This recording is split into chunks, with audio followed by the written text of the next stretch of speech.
नमस्कार, कृषि जागरण में आप सभी का स्वागत है। मैं हूं आपके साथ रूबी चक्रवर्ती और आज के क्विज कंपटीशन के सवाल के लिए हमारे साथ आखिरी तक बने रहे। बढ़ेंगे हेडलाइंस की ओर। देश को 8वीं वंदे भारत एक्सप्रेस की सौगात, पीएम मोदी ने दिखाई हरी झंडी। फसल बीमा पर किसानों को मिली बड़ी राहत, 540 करोड़ का होगा भुगतान। एग्रीकल्चर टुडे ग्रुप की पूर्व संपादक और सीईओ ममता जैन ने कृषि जागरण में आज से group editor and head strategic alliances के तौर पर अपना कार्यभार संभाला।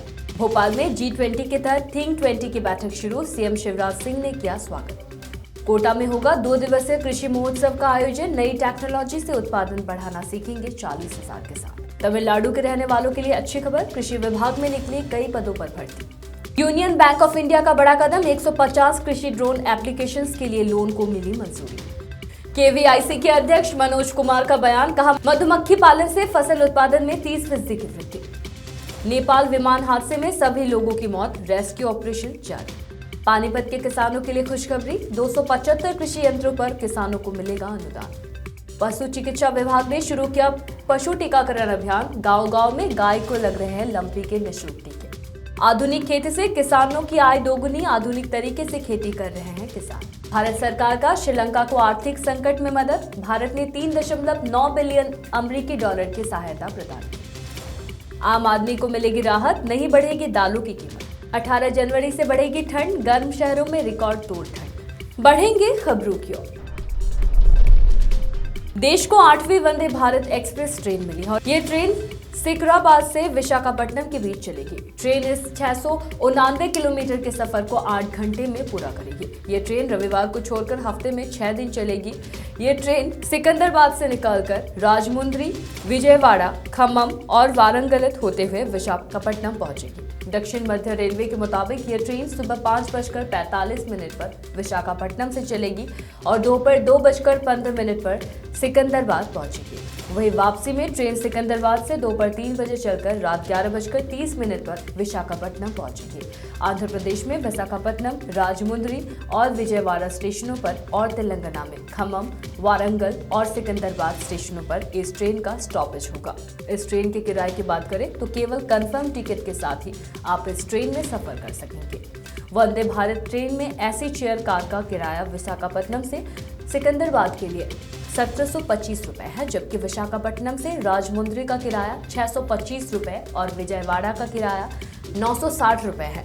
इसके अलावा खम्मम का किराया 1115 और वारंगल का किराया 1310 रुपए है। भारत सरकार ने देश के किसानों के लिए एक महत्वपूर्ण जानकारी दी है। दरअसल खरीफ सीजन 2021 में फसल नुकसान के दावों का कम भुगतान पाने वाले बाड़मेर के किसान भाइयों का भारत सरकार के द्वारा अब कहीं जाकर भुगतान पूरा किया जाएगा। आपको बता दें कि सरकार ने इस संदर्भ में एक योजना भी तैयार की है, जिसके तहत इस कार्य को सुचारू रूप में चलाया जा सके। यह स्कीम महाराष्ट्र सरकार द्वारा न्यूनतम क्लेम की नीति के तहत तैयार की गई है। इसी नीति के तहत किसानों के फसल में हुए नुकसान का कम से कम 1,000 रुपए तक भुगतान सरकार के द्वारा किया जाएगा। किसानों की परेशानियों को देखते हुए सरकार राजस्थान ने बाड़मेर जिले के पात्र किसानों को उनके फसल बीमा की उचित राशि देने जा रही है। ये भी बताया जा रहा है कि सरकार जहां पहले 311 करोड़ रुपए फसल बीमा को ही भुगतान करने जा रही थी, लेकिन अब 540 करोड़ रुपए का फसल बीमा दावों का क्लेम पास करने का आदेश दिया है। इस संदर्भ में 11 जनवरी बुधवार को कृषि मंत्रालय ने एक हाई लेवल की मीटिंग बैठाई थी और फसल नुकसान के क्लेम के स्कीम को बढ़ाकर 540 करोड़ कर दिया था। एग्रीकल्चर टुडे ग्रुप की पूर्व संपादक और सीईओ ममता जैन ने कृषि जागरण में आज से group editor and head strategic alliances के तौर पर आज कृषि जागरण में अपना कार्यभार संभाला है। बता दें कि ममता जैन के पास कृषि उद्योग में व्यापक ज्ञान है और कृषि वस्तु समुदायों के विशाल डिबेट्स तक उनकी पहुंच है। इसके अलावा उन्होंने बौद्धिक तकनीकी एनालिसिस और संचार कौशल की आवश्यकता वाली परियोजनाओं पर काम करके नई वैश्विक शक्ति और सबसे तेजी से बढ़ते अर्थव्यवस्थाओं में से एक के रूप में भारत की विश्वव्यापी स्वीकृति में योगदान दिया है। और कृषि जागरण में ज्वाइन करने के बाद उन्होंने क्या कुछ कहा है वो हम आपको सुनाते हैं। I have joined Krishi Jagran today as the group editor and head strategic alliances, and I will be taking care of the events that Krishi Jagran would be planning in the near future. I have been connected to agriculture journalism since the last 6 years. but my objective of joining Krishi Jagran is now to get involved with farmers and ground level realities and bridge all the gaps between the farmers and policy and decision makers. Bhopal में आज यानी 16 जनवरी से भोपाल में G20 के तहत think 20 बैठक शुरू हो गई है। राजधानी भोपाल के कुशुभाऊ ठाकरे इंटरनेशनल कन्वेंशन सेंटर में सीएम शिवराज सिंह चौहान ने इसका शुभारंभ किया। बता दें कि 16 और 17 जनवरी को बैठक होनी है। 17 तारीख को समापन सत्र में राज्यपाल मोमभाई पटेल शामिल होंगे। कार्यक्रम के पहले दिन 13, 17 और 2 ब्रीफिंग क्लस्टर का आयोजन किया जाएगा। 2 दिन की बैठक में कुल 5 प्लेनरी और 10 पैरेलल सेशन होंगे। इसमें कार्यक्रम में G20 के चीफ कोऑर्डिनेटर हर्षवर्धन श्रृंगला, भारत में नीदरलैंड के राजदूत H.A. मार्टिन वादनबर्ग भी मौजूद रहेंगे। G20 के सदस्य देशों से करीब 70 मंत्री और अतिथि समेत भारत के अन्य राज्यों से 100 से अधिक प्रतिनिधि इसमें हिस्सा ले रहे हैं। देश के विभिन्न राज्यों में नई तकनीक से उत्पादन को कैसे बढ़ाया गया है, नए आधुनिक तरीके क्या है जिसमें किसानों की आय को बढ़ाया जा सकता है, साथ ही नई इनोवेशन कृषि में क्या हो रहा है, इन सभी की जानकारी एक ही जगह पर किसानों को उपलब्ध कराए जाने के लिए राजस्थान में एक विशाल कृषि महोत्सव का आयोजन किया जा रहा है। कोटा और बूंदी सहित संपूर्ण हड़ौती के किसानों को कृषि की नवीनतम तकनीक से जोड़कर इन्हें आर्थिक रूप से सशक्त और समृद्ध बनाने के उद्देश्य से कोटा में 24 और 25 जनवरी को दशहरा मैदान में कृषि महोत्सव, प्रदर्शनी और प्रशिक्षण मेले का आयोजन किया जाएगा। स्पीकर ओम बिरला की पहल पर केंद्रीय कृषि मंत्रालय की ओर से कोटा में आयोजित होने जा रहे ये 2 दिवसीय मेला राजस्थान में पहला ऐसा आयोजन होगा जहां देश के अग्रणी कृषि आधारित स्टार्टअप अपने उत्पादों और नवाचारों की जानकारी किसानों को देंगे। कोटा में होने वाले इस आयोजन के लिए कृषि मंत्रालय जोरों से तैयारी कर रहा है। देश की आजादी के 75 वर्ष पूरे होने को देखते हुए अग्रणी कृषि स्टार्टअप्स के 75 स्टॉल जबकि कृषि आधारित उत्पादों और उपकरणों के अन्य 75 स्टॉल लगाए जाएंगे। केंद्रीय कृषि मंत्रालय ने राजस्थान के कृषि विभाग के साथ मिलकर कृषि महोत्सव, प्रदर्शनी और प्रशिक्षण मेले में हड़ौती भर से किसानों को लाने की योजना बनाई है। तमिलनाडु लोक सेवा आयोग ने नोटिफिकेशन जारी कर कृषि विभाग के कई पदों पर आवेदन मांगे हैं, जिसके लिए आवेदन प्रक्रिया शुरू हो चुकी है तथा आवेदन की अंतिम तिथि 10 फरवरी 2023 है। आवेदन करने से पहले जान लें कि भर्ती का पूरा प्रकरण और इन पदों पर आवेदन करने के लिए उम्मीदवार की अधिकतम उम्र 37 वर्ष निर्धारित की गई है। तो वही SC, ST उम्मीदवारों के लिए कोई अधिकतम उम्र सीमा नहीं है, जबकि एक्स सर्विसमैन के लिए अधिकतम उम्र 50 साल और विकलांग उम्मीदवारों के लिए 10 वर्ष की छूट दी गई है। इन पदों पर आवेदन के लिए उम्मीदवारों के पास किसी भी मान्यता प्राप्त संस्थान या विश्वविद्यालय से एग्रीकल्चर और हॉर्टिकल्चर में MSc या BSc की डिग्री होनी चाहिए। साथ ही संबंधित विषय में कुछ साल का अनुभव भी होना अनिवार्य है। आज के आधुनिक दौर में तकनीकों और मशीनों के इस्तेमाल से लगभग हर काम मिनटों में पूरा हो जाता है। यही वजह है कि अब खेती में भी मशीनीकरण को बढ़ावा दिया जा रहा है। लगभग हर तरह के कृषि कार्य के लिए मशीनें और तकनीकें इजाद की जा रही है। इस बीच छिड़काव और फसल की निगरानी के लिए भी कृषि ड्रोन के इस्तेमाल को बढ़ावा दिया जा रहा है। 31 मार्च 2023 तक करीब 5000 ड्रोन उपलब्ध करवाने का लक्ष्य है। इसी कड़ी में लोन देने का काम भी चालू हो गया है। किसान पुष्कर स्कीम के तहत यूनियन बैंक ने करीब 150 ड्रोन एप्लीकेशन के लिए लोन का अप्रूव कर दिया है। ये ड्रोन अब खेती में उर्वरक और कीटनाशकों के छिड़काव को आसान बनाएंगे और किसानों को भी तकनीकी से जोड़ने और आधुनिक खेती करने में मदद करेंगे। यूनियन बैंक ऑफ इंडिया के साथ गरुण एरोस्पेस की आपसी साझेदारी को लेकर स्टार्टअप के फाउंडर और CEO अग्निश्वर जयप्रकाश बताते हैं कि फरवरी 2022 में प्रधानमंत्री नरेंद्र मोदी ने 100 कृषि ड्रोन को हरी झंडी दिखाई थी। इस लक्ष्य पर काम करते हुए हम काफी आगे आए हैं और अगले 6 महीने में 100 देशों को 10,000 ड्रोन का एक्सपोर्ट करने का भी हमारा लक्ष्य है। यूनियन बैंक ऑफ इंडिया की मदद से अब देश भर के अलग अलग हिस्सों में किसानों को ड्रोन तकनीक से जोड़ने में आसानी होगी। वही गरुण एरोस्पेस ने भी 1 लाख युवाओं और किसानों को ड्रोन उड़ाने की ट्रेनिंग देना चालू कर दिया है। खाद्य और ग्राम उद्योग आयोग के अध्यक्ष मनोज कुमार ने अपने बयान में कहा कि मधुमक्खी पालन उद्योग फसल उत्पादकता को 30% तक बढ़ाने में मदद करता है और इस तरह किसानों की कुल आय में वृद्धि करता है। मनोज कुमार ने हरियाणा के कैथल में खादी हनी मिशन संवाद कार्यक्रम को संबोधित करते हुए ये बयान दिया है। मधुमक्खी पालन मीठी क्रांति का माध्यम है। इस काम से जुड़कर अधिक आय अर्जित की जा सकती है। अपने संबोधन में उन्होंने मधुमक्खी पालन उद्योग को पर्यावरण के अनुकूल उद्योग भी बताया है, जो न केवल आय उत्पन्न करता है बल्कि मधुमक्खियों द्वारा फैलाए गए परागकणों द्वारा सफल की उत्पादकता में 30% की वृद्धि करता है। उन्होंने आगे कहा कि उद्योग के फायदों को देखते हुए देश अब अधिक शहद उत्पादन के लिए इस पर काफी ध्यान दे रहा है। देश में मीठी क्रांति के लक्ष्य को प्राप्त करने के लिए भारत सरकार ने वैज्ञानिक मधुमक्खी पालन और गुणवत्तापूर्ण शहद के उत्पादन के समग्र प्रचार और विकास के लिए एक नई केंद्रीय क्षेत्र की योजना राष्ट्रीय मधुमक्खी पालन और शहद मिशन NBHM को मंजूरी दी है। मधुमक्खी पालन के पूरे विकास को प्रोत्साहित करने के लिए अन्य मधुमक्खी उत्पाद इस कार्य में जुड़ चुका है। वो यति एयरलाइंस का ATR 72 विमान क्रैश होने से हादसे में विमान में सवार सभी लोगों की मौत हो गई है। इस हादसे को लेकर यति एयरलाइंस शोक में है।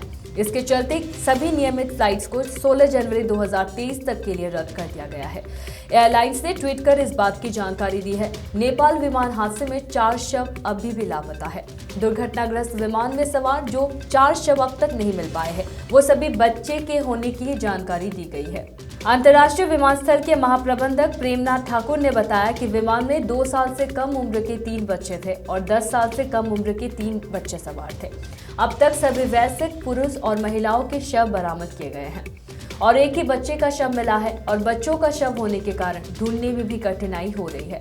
रेस्क्यू ऑपरेशन के हेड के मुताबिक विमान का ब्लैक बॉक्स मिल गया है। उसकी जांच कर हादसे की असल वजह पता चलेगी। पोखरा के रहने वालों के अलावा अन्य सभी शव काठमांडू से ही परिजनों को सौंपे जाएंगे। नेपाल विमान हादसे में रेस्क्यू ऑपरेशन अभी भी जारी है। इसमें बड़ी बड़ी मशीनों की मदद ली गई है। अब विमान का पूरा ढांचा क्रेन की मदद से निकाला जा रहा है। सारी फोर्स और पुलिस एक साथ इसे निकालने में जुट गई है। अनाज मंडी पानीपत स्थित खंड कृषि कार्यालय में फसल अवशेष प्रबंधन योजना के अंतर्गत विभिन्न कृषि यंत्रों पर अनुदान के लिए लाभार्थी किसानों को वैकल्पिक चेक वितरण समारोह का आयोजन किया गया है, जिसमें 275 कृषि यंत्रों पर अनुदान के लिए किसानों का चयन किया गया है। ग्रामीण विधायक महिपाल ढांडा ने कहा कि केंद्र और हरियाणा सरकार मिलकर किसानों की आय बढ़ोतरी के लिए प्रयासरत है। कृषि को रोजगार का सबसे बड़ा हब बनाने की दिशा में काम किया जा रहा है।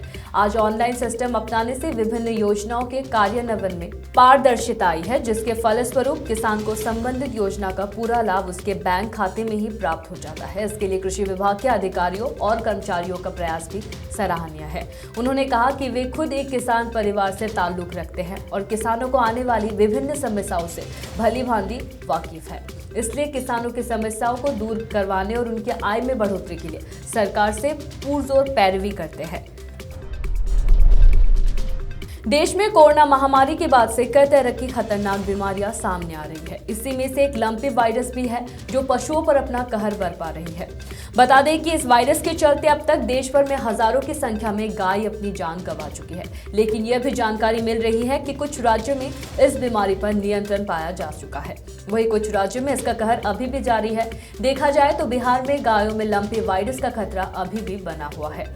वहीं आए दिन इस वायरस से गायों की संक्रमित होने की खबर सामने आ रही है। इसी सिलसिले में पशुपालन विभाग ने करीब 19 जिलों में अलर्ट जारी कर दिया है, ताकि इस परेशानी को जल्द से जल्द हल किया जा सके। यही नहीं, सरकार ने यह भी आदेश जारी किया है कि दूसरे राज्यों से आने वाली गायों को क्वारंटाइन किया जाना चाहिए। इसी के साथ सरकार ने दरभंगा, पटना, पूर्णिया, नवादा, शेखपुरा, जहानाबाद, नालंदा, गया और बक्सर जिले में लंपी रोग को लेकर रेड जोन जारी कर दिया है। कड़ी मेहनत और लगन से लोग अपनी तकदीर बदल सकते हैं। आज के इस समय में आधुनिक तरीके से खेत कर किसान अपनी आय दोगुनी कर रहे हैं और अपनी आर्थिक स्थिति में सुधार ला रहे हैं। साथ ही अपनी जीवन शैली में भी काफी बदलाव ला रहे हैं। यही बदलाव भरोना प्रखंड के मारसिल पंचायत अंतर्गत महूगांव टंगराटोली निवासी बिरसा उरांव के जीवन में देखने को मिलती है। बिरसा उरांव अपना पूरा समय खेतीबाड़ी करने में व्यतीत करते हैं। कड़ी मेहनत के बदौलत अपने 2 एकड़ भूमि में मटर, आलू, सरसों की खेती कर अच्छी आमदनी प्राप्त कर रहे हैं। बिरसा ने बताया कि यह हाइब्रिड मटर है और बाजार में नई आई है। इसकी खेती पहली बार लगभग 2 एकड़ भूमि में ट्रायल के रूप में की गई है। सिंचाई की सुविधा ठीक ठाक नहीं रहने के कारण एक ही कुएं के भरोसे उन्हें ये खेती करनी पड़ी है। भारत ने श्रीलंका को तीव्र आर्थिक और वित्तीय संकट का सामना करने और दवाई जैसे रसोई गैस, तेल और खाद्य पदार्थ जैसे तत्काल जरूरतों को पूरा करने में मदद करने के लिए 3.9 बिलियन अमेरिकी डॉलर की सहायता दी। फरवरी 2022 में भारत ने श्रीलंका को अपने ईंधन की कमी को दूर करने में मदद करने के लिए क्रेडिट लाइन के माध्यम से इंडियन ऑयल कंपनी से 500 मिलियन अमेरिकी डॉलर के पेट्रोलियम उत्पादों की आपूर्ति के लिए एक समझौते पर हस्ताक्षर किए थे। इस अप्रैल 2022 में 200 मिलियन अमेरिकी डॉलर के अतिरिक्त पेट्रोलियम उत्पादों द्वारा विस्तारित किया गया था।